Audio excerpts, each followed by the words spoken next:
ายดีพี่น้องของตาจ้อยแล้วเราได้หนึ่งนี่ได้สร้างอิฐไม่เป็นนี่มันต้องได้ใช้หลายมือเนี่ยมันจังแล้วนะนี่ม้วนปะมันเลยนี่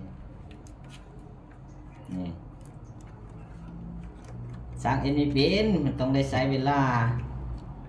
นี่จิตหนึ่งส่งจิตยังแล้วโค้งเลยหนึ่ง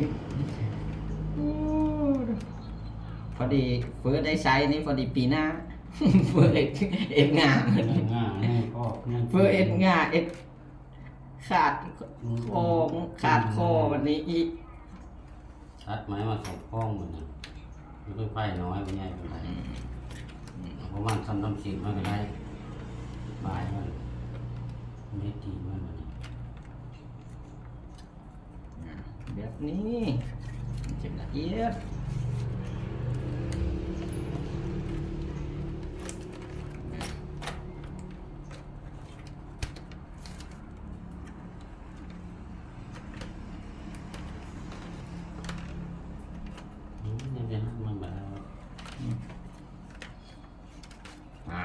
เรียบร้อย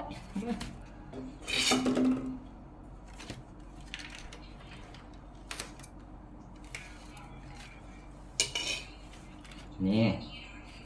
เป็นอะไรพี่น้องคักอยู่บ่นี่คนมันเอ็ดแบบนี้เนี่ยคอกอะไรอ๋อตกเอ็ดคนแบบนี้เนี่ยบ่คืออันคลองธรรมดานี่เพิ่นสิเอ็ดลายสองบ่ลายสามลายอันหางปลาอันนี้เลยคือว่าลายหันธรรมดาเห็ดกลมันคลองตะเหลวนี่แต่ว่ามันชานขึ้นมาเลยตัวนี้แล้วเพชรเป็นตะเหลวเป็นแบบนั้น เอาได้การปีนี้พอท่านได้ใช้หรอกปีหน้าพุ่นละเอาคลิปนี้ก็ฝากไว้ซ้ำนี้พี่น้องเลยใครสนใจเลยติดต่อมาเนี่ยสีสารให้นี่หน่วยซ้ำนี้ก็ประมาณเศษนึงนี่แหละ